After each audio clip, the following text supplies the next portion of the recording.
आज के अपन इस वीडियो में जानेंगे राम शब्द का रूप।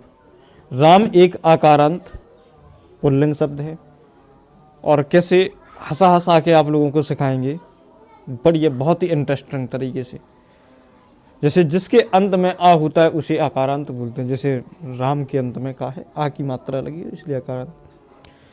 विभक्तियों की बात करें तो विभक्ति कितनी होती है? 7 होती हैं। और वचन अपने कितने होते हैं? 3 होते हैं। एक वचन, द्विवचन और बहुवचन। विभक्तियाँ 7: प्रथमा, द्वितीय, तृतीय, चतुर्थी, पंचमी, षष्ठी, सप्तमी और संबोधन। संबोधन को विभक्ति का रूप नहीं दिया जाता है। संबोधन को विभक्ति का रूप नहीं दिया जाता। जैसे इसके शुरुआत करेंगे एक बार तो हम वैसे ही समझा दे रहे हैं। जैसे रामः, रामम, रामेण, रामाय, रामत, रामश, रामे, हे राम।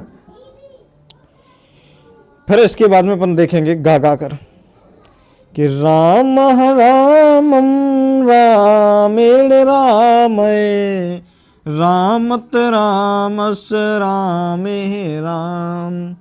तृतीय में यहाँ पर रामेण लिखा है, यहाँ पर रामेण नहीं रामेण होना चाहिए, एड़ा होना चाहिए। क्या होना चाहिए? एड़ा होना चाहिए।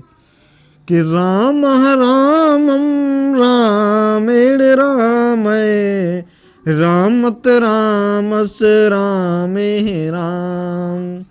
राम रामम रामेण रामय, रामत रामस, रामे राम।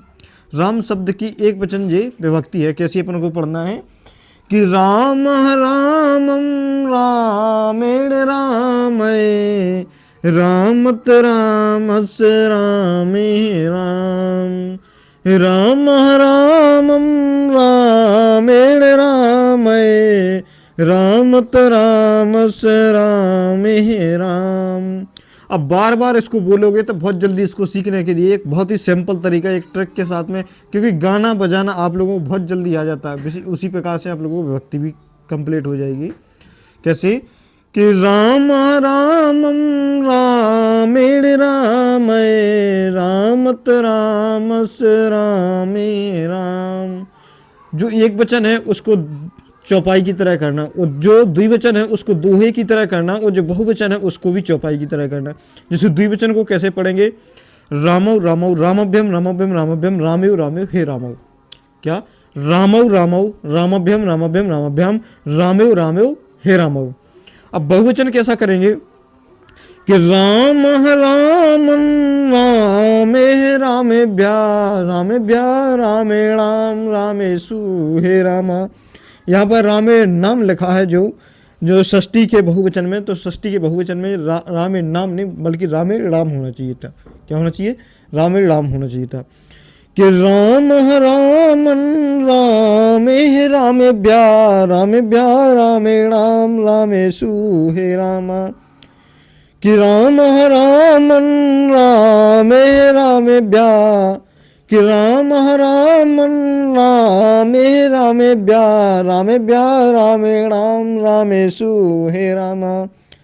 कि राम रामम रामेण रामय, राम रामम रामेण रामय, रामत रामस, रामे राम। रामत रामस, रामे राम। रामौ रामौ, रामभ्यम रामभ्यम, रामभ्यम, रामेव रामेव, हे रामौ। कि राम रामन रामे रामेभ्या, रामेभ्या रामेणाम, रामेषु, हे रामा। रामेभ्या रामेणाम, रामेषु, हे रामा। कि राम रामम रामेण रामय, रामत रामस, रामे, हे रामा। रामौ रामौ, रामभ्यम रामभ्यम, रामेव रामेव, हे रामौ। कि राम रामन रामे रामेभ्या, रामेभ्या रामेणाम, रामेषु, हे राम। इसी प्रकार से आप लोगों को हर एक विभक्ति को कंप्लीट करना है। ये तो आपकी राम की विभक्ति हुई। अब राम की जगह पे यदि बालक की आ जाए तो इसी तरह से बालक की हो जाएगी। जैसे बालिका बालकम, बालकेन बालकाय, बालकत बालकस, बालके, हे बालका। कि बालिका बालकम, बालकेन बालकाय, बालकत बालकस, बालके, हे बालका।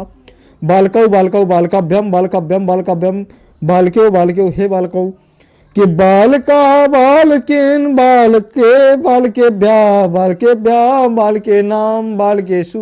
हे बालका, जिस शब्द में रा लगेगा वहां पर लास्ट में ना की जगह पर जो अपना जैसे तृतीया का एक वचन है वहां पर ड़ा हो जाएगा, और षष्ठी का जो बहुवचन है वहां पर क्या हो जाएगा, मह ड़ा हो जाएगा, और बाकी जहां पर रा नहीं है वहां पर क्या ना रहेगा, क्या रहेगा, ना रहेगा। तो इस प्रकार से आप लोगों को हर एक विभक्ति को कंप्लीट करना है, बिल्कुल साधारण तरीके से, बिल्कुल सिंपल तरीके से, इस तरीके से आप लोगों को याद करना है। याद करने की जो सबसे बेहतरीन ट्रिक है। तो thank you, watch for you video, please subscribe.